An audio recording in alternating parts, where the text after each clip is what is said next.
Hello and welcome to another brand new episode of CPOV Autographs. I, of course, am Matt aka Stormageddon. Before we get into this week's episode, I just want to shout out my Twitch channel because I've started streaming again. It's going to be as regular as it can be. For right now, it's most Sundays, and I am revisiting the Kirby franchise. I'm a diehard Kirby fan, for those who don't know. I have several Kirby plushies. Don't have any of the amiibo, though, but I need to get them. But Kirby is getting a brand new 3D open world adventure on the Nintendo Switch at the end of March.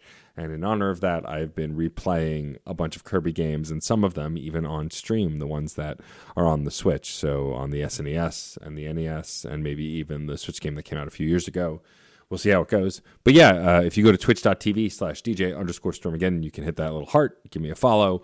If you have Amazon Prime and Twitch Prime and you haven't used your free subscription and want to throw me a sub as well, that's always welcome. But yeah, I've been streaming a bunch more. I plan to try and do some more weekday streams too when I can find the time and double down on the Kirby content or start streaming Fuser again. So if you want to go check that out again, it's DJ_Stormageddon is my username on Twitch, twitch.tv/DJ_Stormageddon. But enough about that. On to this week's guest, the incredible Daniel Cordova.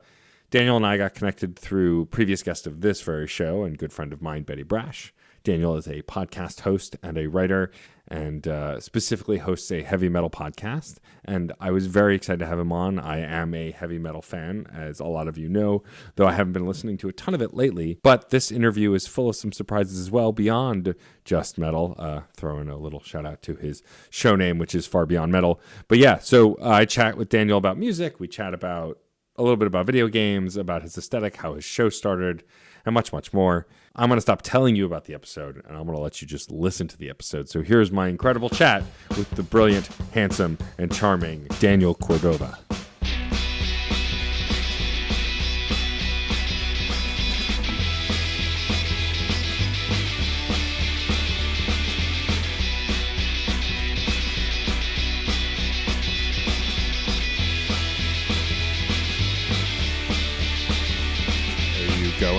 You're recording? I'm good. Perfect. Cool. So it's a casual chat show. Probably go from about 45 minutes to an hour. It's funny. I've listened to a few episodes, but I most recently listened to the Jordan Blum episode, which was great. And your funny thing about talking to other interview podcasters is like you start with a little brief summary of the episode, intro music, episode, outro music. Our formats are very similar because that's just kind of how these kinds of shows work. And it was very funny to me. It's like, oh, he's got a nice voice. Oh, this is my exact structure more or less. Because that's kind of like how these shows go. But like, it just struck because I listen to a lot of podcasts, but I don't listen to a ton of interview shows. Me neither. Right. And so it's just very funny to me. But anyway, we can kind of just get started. I usually find it at a point somewhere here in this early rambling. I am very excited. I'm chatting with the incredible Daniel Cordova. We were connected through the brilliant and beautiful Betty Brash on Facebook, who I've been friends with for a very long time. Daniel, welcome to the show. Hi, thanks for having me. I'm really excited to have you on. I've been listening to your podcast, Far Beyond Metal, and first of all, it's great. I love the show. I love your interview style. I think we're kindred spirits in the way we record. It sounds to me like, and my first question is, was the goal always to be very conversational with the show, just kind of like a light chat? Is that kind of what you're looking for when conducting an interview, kind of just having a casual conversation? Yeah, I think so. Like my goal for Far Beyond Metal when I first started as a podcast, because it was a radio show, just like playing music years and years ago and when I was in college, was basically just to rip off the show Jesse Thorne's Sound of Young America. Amazing. Which became Bullseye. So that's why it's also formatted the way it is. And I wanted to be something more than just like, kind of shooting the shit with people and somewhere in between, because getting artists on who just want to chat is difficult. So I'm kind of more on press cycles and people want to talk albums. So I try and find the middle ground where it's not just the same stuff, and I can, we'll both walk away not feeling like we're lightly selling out, I guess. Which is fair. Listening to the most recent episode as of when we're recording, which was Jordan Blum, was really interesting because I'm a metal fan, but I haven't listened to a lot of metal lately, and so to just hear you both, the most fascinating part of the whole conversation for me was how deep you got into the writing process and him being a teacher and stuff like that.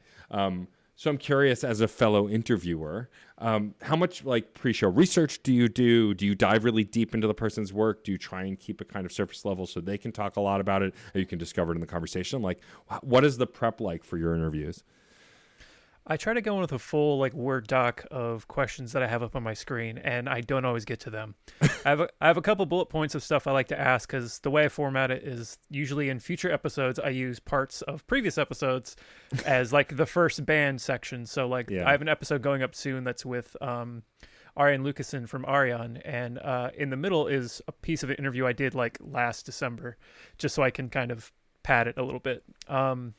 But for Jordan, like I've known Jordan kind of lightly for years, so we're able to commiserate about like being metal writers and stuff like that a little more.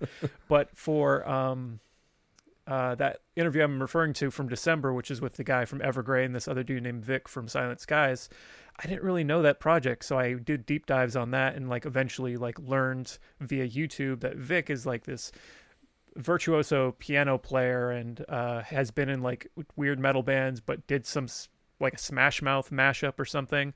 And when I mentioned that, it like really struck him. So I don't go full Nardwar where I'm getting like weird deep childhood scarred stuff from them, but I like to surprise people sometimes. I love that. Like for me, it's fun because I do interviews here and then I do interviews on my gaming podcast as well. Like if we can get developers or voice actors or whoever, like we'll have a gaming conversation with a talent within that sphere. My favorite thing is we were interviewing Yuri Lowenthal, who is a voice actor. He's the voice of Spider-Man currently in the video games, and he does a ton of other stuff. He'd done a Netflix movie about the Dragon Quest series, which is a series of video games. And when I asked him about that movie, his eyes grew to the size of dinner plates, and like this smile washed across his face because no one clearly asks him about that movie. And he was so excited to talk about it. And so like I can relate to that kind of like finding that thing and then like bringing it up in an interview and seeing like the interviewee light up like, oh my God, you're asking me about that thing? No one asked me about that thing. Because that's always my biggest worry when interviewing another podcaster or someone who's on a press circuit is like, I don't want to always ask them like what their writing process is or what, you know, like the standard questions, because you want to make the conversation interesting. Why? I mean, clearly you've loved metal for a long time. You both have a podcast about it and you write for Metal Injection. Was that the only idea for like, if you were going to do a podcast, since it was a radio show before, like it's got to be about metal. There's no other thing you'd want to talk about? Or was it that just your love of metal led you to writing and podcasting? I'd say B. When I was a college DJ, I just played like a music show. So I was like the guy who added all the new music to our library and stuff like that because I was the metal director. And when I graduated, I missed talking into a microphone because I would always just sort of BS in between the songs, because metal is this genre where it's like very serious and it's a lot of kind of posturing and idol worship, stuff like that. And I wanted to keep doing the like weird in between stuff where I sort of take the piss out of it. Sure. But doing a podcast where you're just playing metal songs will get shut down right quick because you're just putting up other people's content in full. So I was like, all right, cool. I like interviewing people when I was in college for our website, but I hate transcribing so much. So I'll just cut out the typing and all that and then just glue it all together. And that's how I got where I am. And then like metal writing, I was writing for the college blog, and in high school, I got the idea of starting my own thing. It just didn't go anywhere. And I started interviewing friends who were in bands and then kept doing that sort of for college. And then one of my people who sent me new metal was like, hey, I see you write for your college blog. Do you want to write for us? And I was like, sure. And then from there, it went to somewhere else. And then like, I don't know, I've been just at it. It's almost like part of just my life ritual now to do the writing for Metal Injection and then my podcast. Was writing a thing that you liked to do when you were younger also, or is like when you started your blog was kind of the first time you really dove into it? I don't know. It's weird because when I was in school, I didn't really like writing, but I was I was talking to Jordan about this on the podcast, and when I was able to like really write about stuff I cared about, I felt like I enjoyed it. So yeah, when I started doing the blog thing in college, like I think it was no, in high school, I think it was even on a MySpace. Yeah, I just loved doing that, and like it was me just reading Metal Edge magazine and Metal Hammer and all this stuff, and being like, I could do that. I could ask people about guitars, and then when I figured out like, oh, you could write about things you like, is sort of when it became the KSCCU, which is my college's website, blog stuff, that, oh, I could just actually do this for fun. It became a hobby, and on the side of doing college papers, it gave me something to write about that I enjoyed. But I don't otherwise write for fun. Yeah, maybe lyrics, but I'm not a singer. I mean, well, and that's funny. Like, I ran a music review show for a long time that's now on hiatus, and I had my own music blog for a long time. And I always found, well, first of all, 100% transcribing interviews is the worst. If I could do an email interview instead, often I would lean on that because then it's already written and I can just kind of like spruce it up. But like unlocking that matrix code of realizing, oh, I could do this arduous task, but about a thing I like it's like the door's open and it seems so obvious, but until you actually start doing it, it's like, oh, I can do that. I can just talk about music instead of like it's just, I find that it's always very funny with artistic endeavors. Sometimes the obvious answer is staring us in the face and we don't realize it until we like get there. When writing versus podcasting, do you find when the interviewing, I mean, you said you don't like transcribing, and nobody does, I don't think. Does that mean you avoid doing interviews for like Metal Injection? Would you rather like do the podcast interviews instead and keep Metal Injection to like reviews and other things? My Metal Injection input is really just down to the weekly injection, which is the new album roundup every Friday. I stopped doing full reviews because I talked about this with Jordan as well, where I just like run out of ways to say I like something, and right. To have to do 900 words about why this album just hit me right in the ear is very difficult for me. And that says more about me than the process. Sure. And I even have debated doing like review episodes, and I feel like I would run into the same thing. So I need to have somebody on to like bounce ideas off of. But if I'm just like speaking into a void, I can't do it anymore. But I've done interviews for Injection, and I would again if the opportunity arose. But like I pitched ideas to them, and I actually pitched Far Beyond Metal as a podcast for them initially, and they politely declined, saying they wanted to keep all their stuff in house. And Rob, who's one of the guys who started it, has interview thing where he interviews wrestlers and people about wrestling and ties it back to metal, and has one called Metal Injection Livecast or something, where it's just kind of more of a roundtable thing with him and some friends, and they talk about metal, and like they've kind of got their stuff figured out. So I was like, all right, I'll just keep it to myself. And now it feels almost silly to double dip on interviews and do something for them and something for me. Right. So I was like, I mean, they're not mad if I do it myself, so I'm going to do it myself. Well, that's awesome though that those two separate things can exist, right? Because I find that especially in the indie space, doing stuff for yourself, once you start going to I don't want to say more legitimate space, but like a space that has a larger reach or does a similar thing, you can run into those conflicts. But it sounds like that's not a problem for you. It's separate creative spaces, separate brain spaces for you. Absolutely. And actually, when I first started writing for them, doing the weekly injection, I was writing for another site as well. And they were just straight up, they're like, yeah, we want you to do this for us. If you want to write reviews, absolutely. This other thing that you're doing for them, you keep doing it for them if you want. Like, we're good if you're good. They were good. Other place was good. So... And like I know a bunch of other Metal Injection writers write for multiple places, and yeah, as long as you keep up with what you say you're gonna do for them, they're cool with it. So we're cool. That's really awesome. I love that. And so you might, I mean, this is probably an understatement, but you must listen to a lot of heavy metal music if you're doing a weekly roundup for them. Yeah. I try not to sound too jaded about it, but it's kind of a lot sometimes, and it really hit me in college when I was only listening to metal, where I had a hard time doing it for a while. And like now I'm probably 50-50 with like heavy stuff and then indie and funk and stuff like that, all the stuff I rejected when I was a shitty little kid. We've all been there. Oh yeah. like I'm just like telling my mom growing up, like, I don't want to listen to the music you want to listen to, like we're driving around, let's put on rock stuff. And now I'm like, oh man, my mom was totally right about Earth, Wind and Fire. Oops. But yeah, like I do get a lot of metal, and it's still part of me where like I'm always looking for the thing that sounds different and new, and in doing that I probably look over stuff that's like technically great, and I try to like, I don't know where I'm going with this, just be like, I know this is great, it's not for me, but like why isn't it for me? Because like you Right. see there's all these bands that cross over like Pitchfork and stuff like that where they're like, if you know your metal, they sound like stuff that's been around for a while, but for some reason it clicks there, and good for them. But Yeah, no, I mean, I get that. I mean, I've been listening to a variety of music since I was a kid. My dad listened to every genre, from like funk to boy bands to pop music to oldies to, classic rock to whatever, to hip hop. And so I got that kind of music sensibility.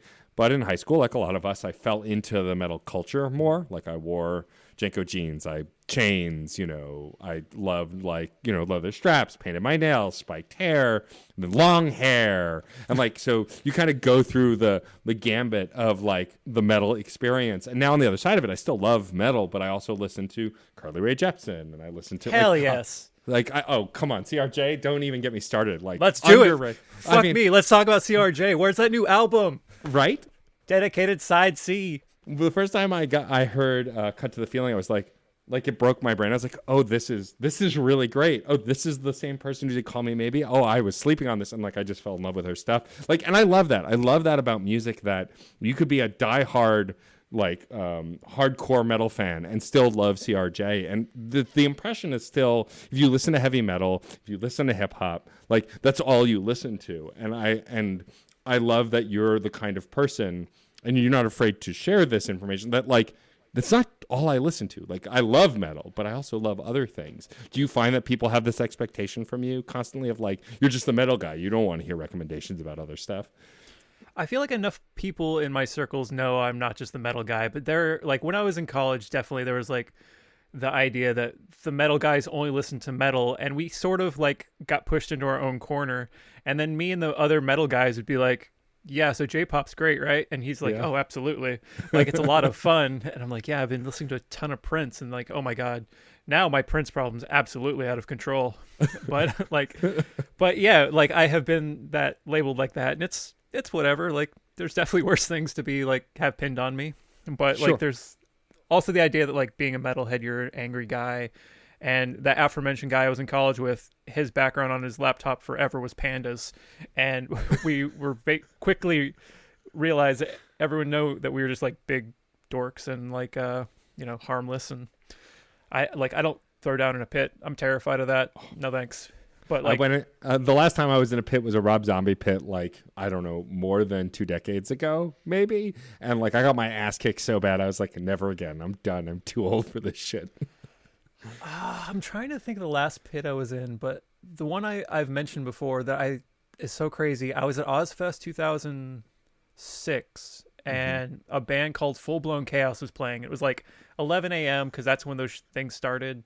Yeah. And a pit broke out, and everyone was going crazy, and like it kind of opened up around us, and me and my friends got separated. And while we're getting pushed around, I keep seeing my friend Philip, and he's like, hey, help me. And he like, every time he sees me, I don't think he realizes it's me, or he gets caught up in it, he pushes me. So then we go through an entire song. We eventually find each other, and we look down, and my friend Thomas's arm is covered in blood, just like so much blood. And he's like, oh my God, what the hell happened? And he wipes it off, and it's not his blood. So then it's even more terrifying because we don't know where it came from. So we immediately skip the next band and go clean up. But yeah, that pit still like haunts me. I feel like there's these expectations for people who listen to heavy rock and heavy metal that are just, it's like any other genre, right? Like there are cliches and expectations and all of those kinds of things. I just think it's funny, like most of the heavy rock and metal enthusiasts, friends of mine that I still have now when I'm in my late 30s, are like, fuck pit, no thank you, can I sit in a seat in a stadium and just enjoy this shit? Like, I mean we're living in a pandemic, and so like, please get vaccinated, wear a mask, all that stuff. But like, so there aren't a lot of shows right now. Do you miss live shows? Were you going to a lot of shows before the pandemic started? Yes, absolutely. Like that has been the thing I've missed more than anything. And here where I'm at, like things lightly opened up late last summer. So like I went to Outside Lands, which is a big festival I go to every year, and that was super weird. It's all outside, so it didn't feel so bad. We stayed masked up the entire time. I went to a few shows. I think I went to one show that could be considered, two shows that were considered metal. One, I was like, I feel like this is how I get the shit, and I somehow didn't, but I was also there in like N95, staying away from people. And then the other was outdoors, and I felt okay then. But yeah, I miss proper live shows so much. Like I'm in a band, and we have a show coming up in a few weeks, and I don't know, it's going to be a very different vibe from when I played shows before. I'm going to be on stage in a mask as soon as we're done. I'm going to be like hanging out outside, exclusively outside, avoiding people. So yeah, I mean, if the new normal is just like I'm in a mask all the time, that seems fine too. Yeah, no, for sure. Well, and I know you're a bass player. You mentioned before, and it's on your Twitter bio. Yes. Talk a little bit about your band, because I don't actually know much about it. So tell folks what your band is, what kind of music you play. I assume it's metal, but you know. Well, there's actually little to know at this point. We're a fairly new band. Like the show coming up we have in Sacramento at the Den of Sin on February 12th is our first show. And we have terrible demos that we haven't showed anybody. And we're looking to record stuff eventually. But yeah, it's called Aloe, spelled A-L-A. But the A has a circle above it, so it makes an O sound. We're really we're really making a mistake with our name. The SEO is going to be terrible. But you can find us on Instagram, alo.prog. We went the phonetic spelling. Again, we're getting into we're making mistakes, but we have a logo now, so we have to stick with it. But yeah, it's progressive metal, some death metal stuff. Like there's, because I'm me, there's now like slap funk bass in some songs. I'm trying to work in like a trance section to a song because I have a synthesizer. Basically, it's a metal band with no real limits because we're all prog dorks. And so Love like that. think BT Bam, but not as technical, I guess. Awesome. I mean, I love that. And I love hearing about folks who are just starting out. I mean, like some of my favorite bands to this day are bands that I heard when they were still just doing local shows and like have blown up since and stuff. And like, I think, and I agree with you. Like, I think the thing I didn't realize I missed the most till I got to go to a concert a few weeks ago, or not a few weeks ago, maybe last month. I don't know. Time's a lake. It doesn't really, it's not real anymore. I was going to say a few weeks ago, Daring. Yeah. It might have been a month ago. It might have been a half ago. I can't even remember anymore. But there's something about listening to music live that you can never put in a package. Like even live albums for me, and I love plenty of live albums. I just feel like it just doesn't translate. The information doesn't translate the same way. Do you feel that way about live music as well? Oh, absolutely. Like I like, man, it's basically like all I really want to do is go to a live show. And like you said about live albums, I do this thing where I run to a band's entire discography and I'll swap out studio versions for live songs. And I think now that we're talking about it, it might be because I miss the live experience so much. But yeah, I don't know what it is. It's some weird lizard brain thing where, hey, it's that guy who did that thing on that CD I have, but there he is kind of messing it up. But this is better. Yeah, I think it's also something about the energy you can, like, I'm an empath, so like, you know, you can feel that kind of stuff coming off people. Like the last major concert I went to was for K-Flay, who is a hip hop and pop rock performer, and her live concert was like no concert I'd ever been to before. Like it just had this experience of feeling at one with the room, which sounds so cheesy to say out loud, right? But like it's true. When you're at like a really good show, like it's just everybody's in sync and you're really vibing. No, I absolutely get that, because like we were talking about earlier with metal people, there's this like expectation that they're like this certain type of person. Those people do exist, and unfortunately they do go to metal shows and they're there to like fight people and have a bad time. Yeah. The most fun and like the most like connection I've ever felt with an audience at a live show, oddly enough, with Carly Rae Jepsen. Oh, amazing. She played the Bill Graham Auditorium in San Francisco maybe 2 years ago, and I went. And even weirder, I went alone. My wife does not care about it. It was just me in like my normal metal attire, which is just kind of what I wear all the time. Right. And the vibe there was just so great. Like everyone was like really looking out for each other. It was a super positive crowd. And like I was like, oh man, I wish metal shows had this. And I don't know if it's just like being a more pop crowd or what the deal is, but oh man, that crowd really felt like a community thing. I love that. I mean, I feel like also like I feel like we're kindred spirits, not just in our interview style, but clearly how we feel about music too. And like this kills the question I was going to ask later, because I like to ask folks who are known for a thing what people might be surprised to know about you. But I'm sure folks are surprised to know that you like Carly Rae, even though there's no reason to be surprised because she's great and the music's great. But is there, being known as a metal guy and having a metal podcast and writing about metal, is there anything that you do or like that might surprise people? I'm still going to ask it, maybe even outside of the music genre. Are there games that you really like, or, is there, books or authors that you really like that folks might be surprised? Because obviously you must like Lord of the Rings because you like metal, right? Like everybody does. And even if you don't, that's even better, right? Like, I don't get it. Yeah, see, my wife is a huge fan of it, and we watched all the movies last year, I think, and I don't get it. I understand like it for other people, but it just doesn't click for me. Honestly, most of what I do is pretty music centric, but it's just like a lot of different genres of music. This is another thing I inadvertently wear on my sleeve. I love podcasts. I have something in my ear, it's usually podcasts. I play Animal Crossing a lot, a lot.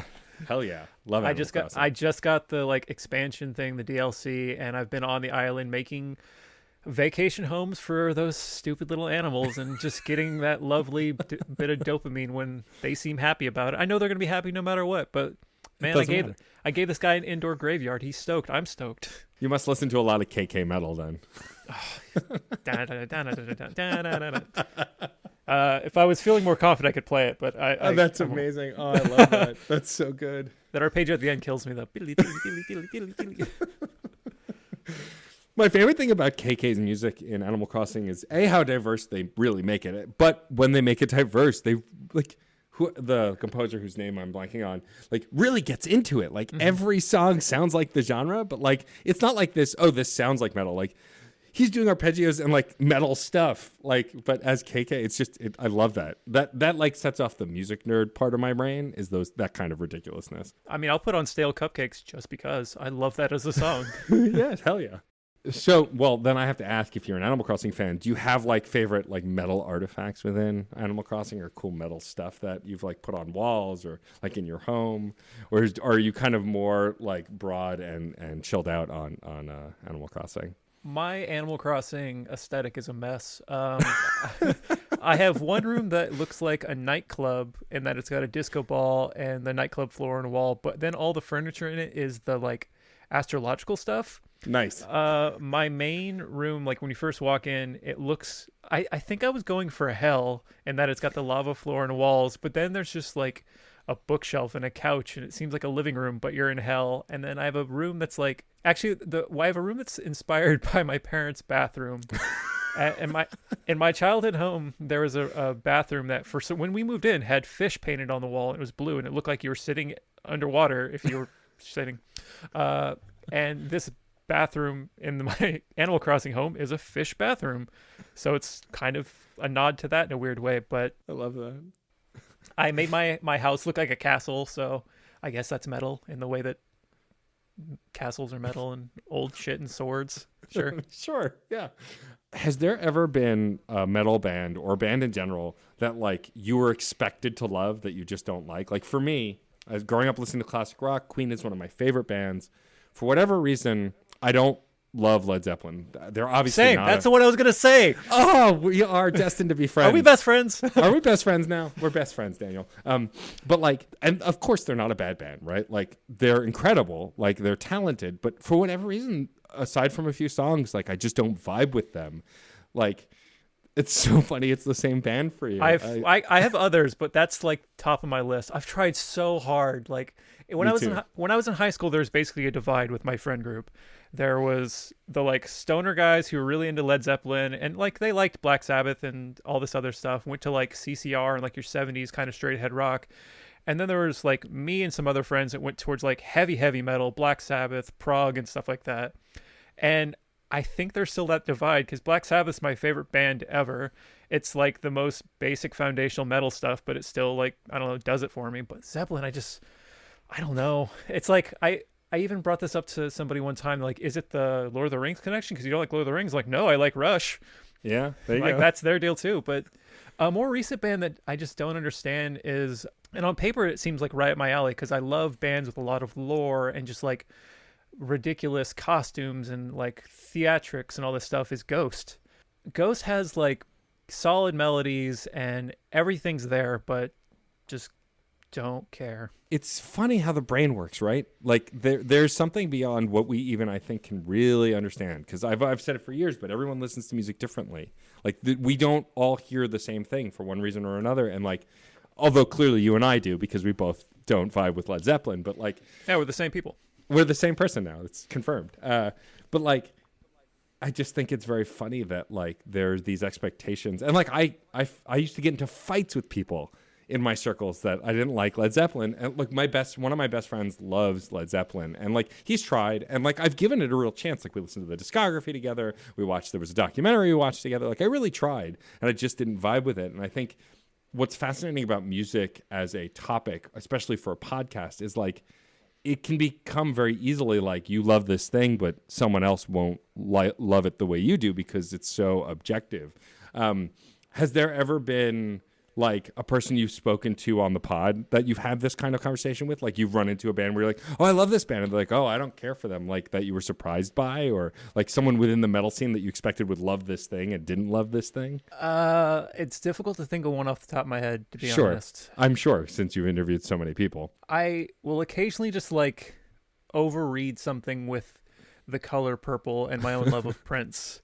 So like I'll be like, hey, is this like a weird nod to Prince? Because for some reason in my head when it comes to Prince, everyone's brain works like mine. Like my Far Beyond Metal logo is purple because it's a sneaky like nod to Prince. Right. Also because purple is a super underutilized color in metal, and it's like my favorite color, but that's mostly like a Prince thing. So like there'll be someone who has purple and I'm like, oh, are you a Prince fan? They'll be like, no. I'm like, all right, moving on. But if they say yes, then we can go deep on a Prince thing because I'm always ready to do that. Well, that's good to know. I mean, I am also a big Prince fan. I've loved Prince's work for a long time. I wouldn't say I am like he's my favorite artist. Like I'm familiar with the greatest hits, and of course I've listened to all the albums. But like I'm not like all the albums. Well, as many, most Have of the albums. Have you listened to Disc 5 of Crystal Ball? I don't think so. Probably not. But like. So it's funny, funnily enough, talking about that. So Prince is so outside of metal, although definitely has influences, like has definitely played things that sound or could be equated to metal. Sure. I would say for sure. Would you ever like do a Prince podcast? Is that a thing like you would ever do? Or is Prince like a thing that like you love this, but you don't want to mix your love of podcasts and your love of Prince? I've talked about doing something like that, actually. It was basically the idea of, you know how there are all these like rewatch and whatever podcasts. Sure. It was either to go album by album or song by song and basically just try and convince somebody how great he is. But it seems like that's kind of easy because it's part of it's like undeniable, but there's a lot of goofy fucking Prince songs out there. And I would love to like talk about those, but also like it seems sort of untouchable. Yeah, sure. Like I don't know if I'm the right person for it. That's fair. What do you say? Like, how do you criticize a Prince song? Right? Oh, I can do that all. I can do that all day. Like I said, there's a lot of goofy Prince. There's some straight up terrible Prince songs, and I don't like my. I think we come back to my difficulty putting things into words that I like or don't like. Sure. So I'm like, oh, Pom Pom is such a stupid Prince song. End of episode. See you next week. Yeah, I mean, I feel like also you're either more harsh or less harsh about your favorite things, right? Or sometimes both, right? Like, you know, it's a stupid song. You probably still listen to it. You probably would still talk about it or whatever, but it doesn't affect your love of Prince. Maybe I just need the right co-host for that one, because if I do it solo effort, it's going to be like Bill Burr screaming into a void about purple stuff, and I don't want to do that. No. I mean, I mostly ask that question because I, as someone who hosts 4 podcasts and produces like 6 podcasts, like I know the podcaster brain. Like, you're never satisfied with just one, and you're always thinking about other stuff. I have so many others in my brain. I just don't have the time for it. Sure. I mean, and I feel like that's pretty common. And it takes me back to like talking about Far Beyond Metal. Like, you've diversified that show a lot. Like, it's not just interviewing artists. It's not just talking about metal, but like again, your most recent interview, you're talking to an author who loves metal but is writing about a band's discography. Was that always the goal for the show, is to diversify how people see metal and to like kind of be a beacon for the different ways you can engage with the genre? Absolutely. Like, one thing I like to do is talk to metal artists about non-metal pursuits or hobbies and stuff like that. Because, like, I mean, metal people also like other things. We like food. We like vacations. I don't know. But I think there's also just so much to heavy metal culture that isn't really, like, taken seriously isn't the right way to put it, but I don't know, I guess welcomed or something, because I briefly had a Patreon, which I then was like, this sucks, I hate it. And then I made those like main feed episodes where I talked about like a heavy metal movie, or like got reactions from my wife on an episode. And I plan to do one of those weird reaction episodes with my mom, because I think that'll be fun for me. Sure. And I just like all these weird places where heavy metal pops up, and I'd like to like explore those more. But yeah, Far Beyond Metal is both a song that I completely just took from a band, and an idea that like metal and beyond. Ooh. Well, yeah, I mean, that's how this show started off. It was originally called Crash Chords Autographs. My music blog and previous podcast was called Crash Chords. And it was like spun off of like, I'm just going to interview musicians. And my favorite thing to do in those early days was to bring these musicians on. And of course, we talked about their latest thing and whatever they're promoting. But also, I asked them what their favorite food was, or if they played video games, because in another way that we're apparently now going to be best friends, like, I think it's more interesting to talk to people about the other things than the thing, right? People want to hear the thing, but if I found out why David Draymond from Disturbed loved Hello Kitty, like, that would be just as exciting for me. And I don't know that he does. I'm just making that up. It was the first name that popped into my head. Though I kind of say it. It does seem right.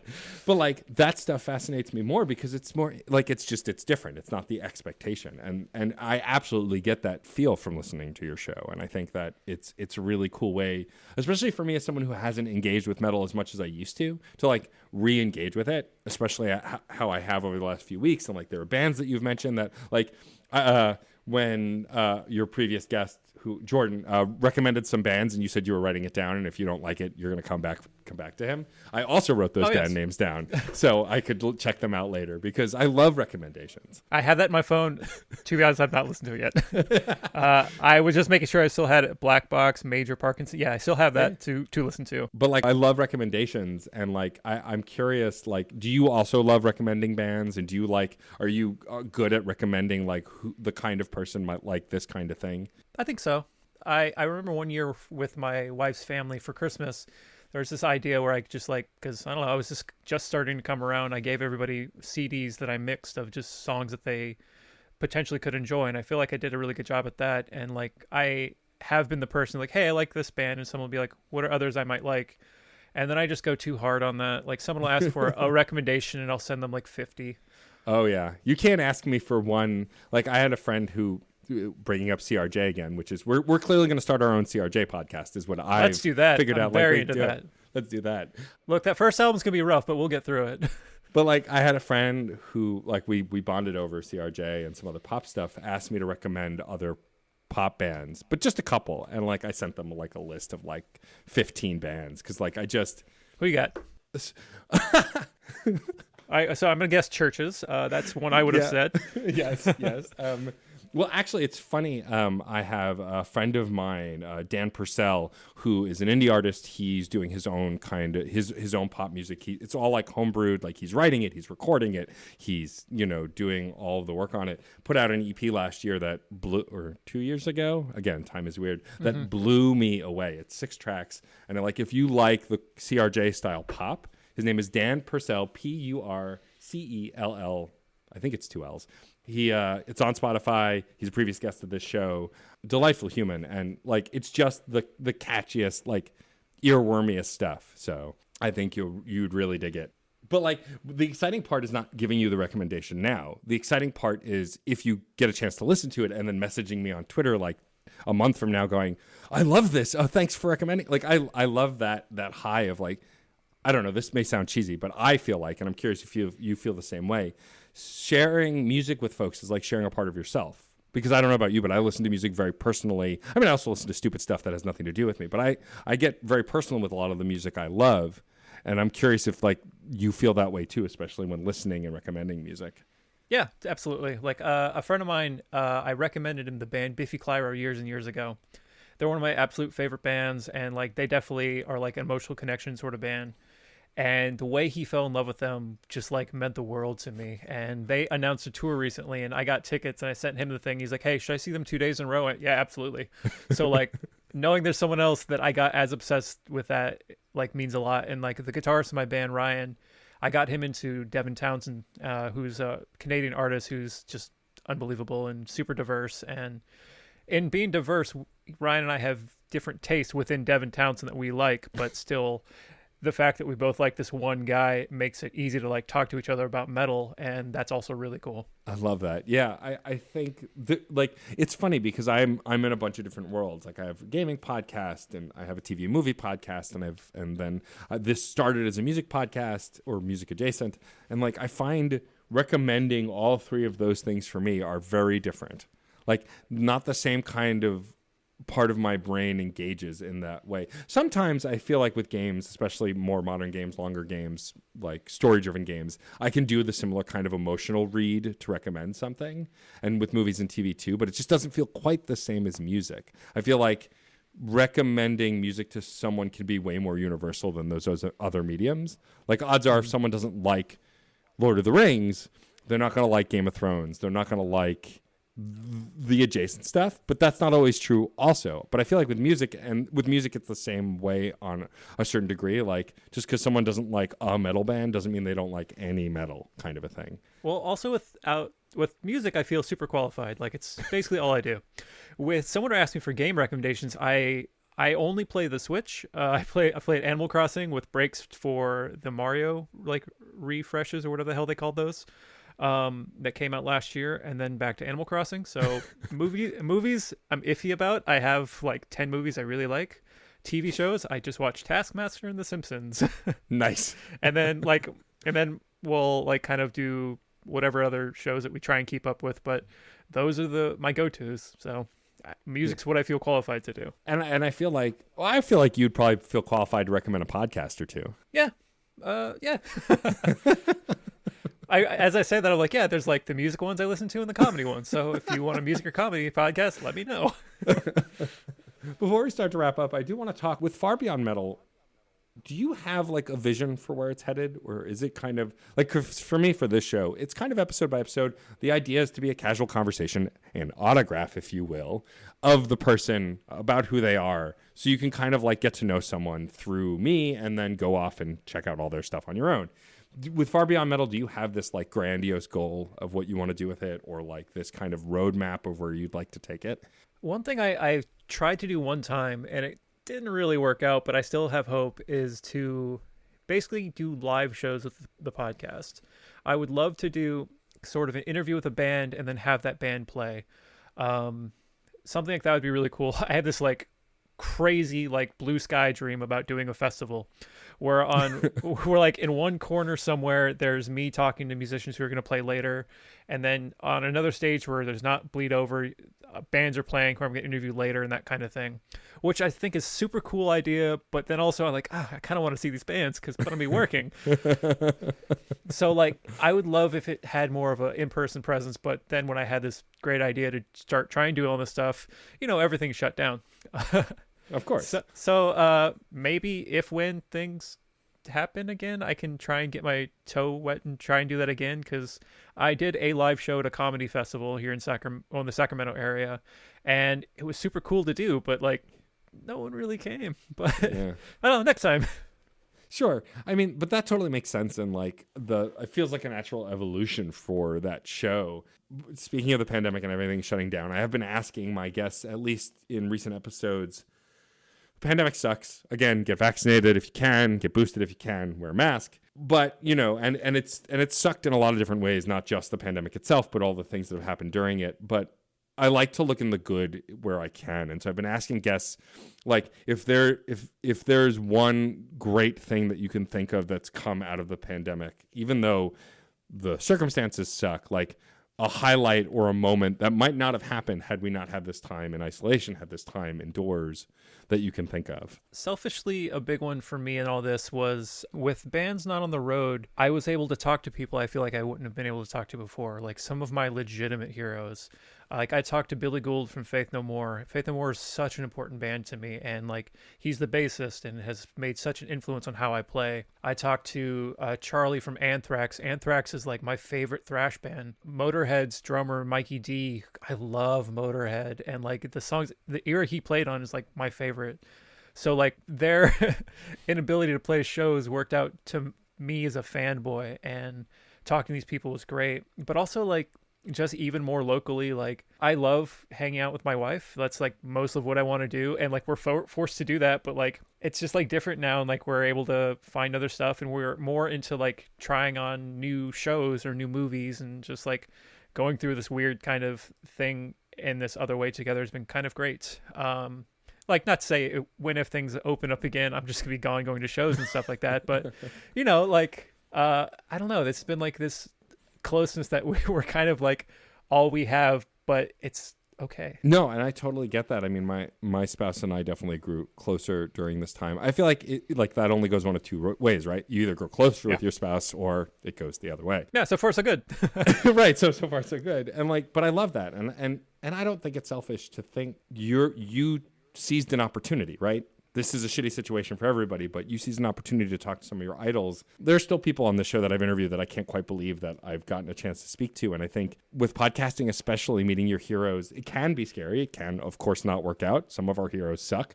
Probably odds are a lot of them do. Probably. You know, just more generally anyway. But like, so being able to seize that moment, I think is really great. I want to absolutely instill in everybody to go check out your show. I think that even if you're not a diehard heavy metal fan, but you like interviews and you're interested in music, Dan's show is definitely worth checking out.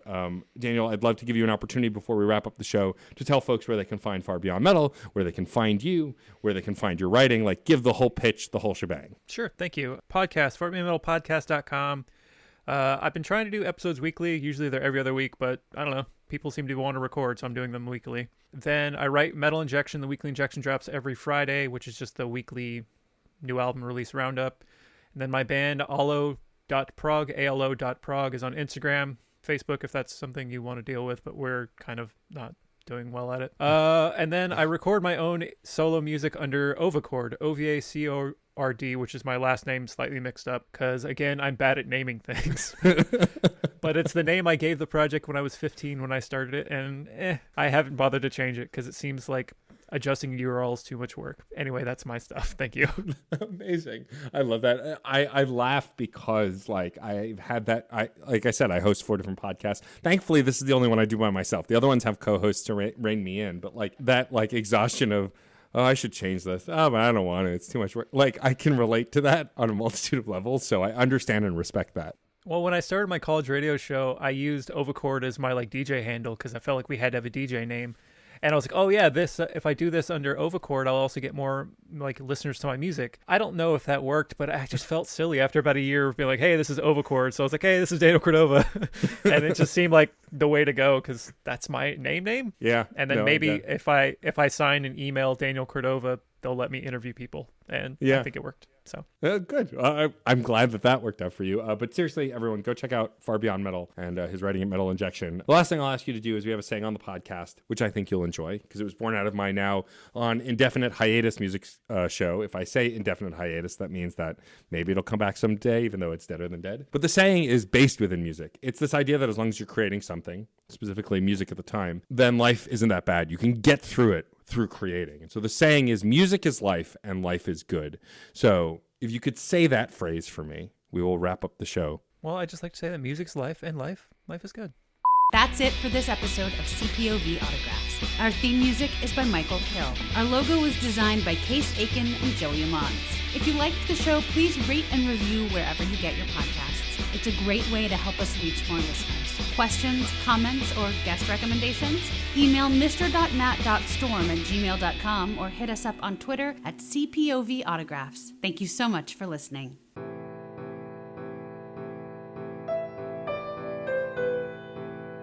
Are you tired of watching your beloved characters being tortured by careless authors?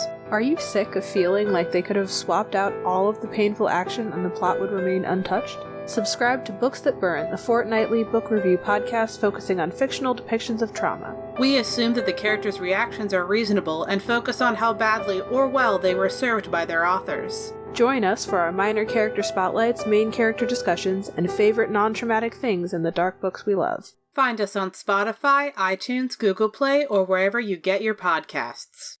CPOV. CertainPOV.com.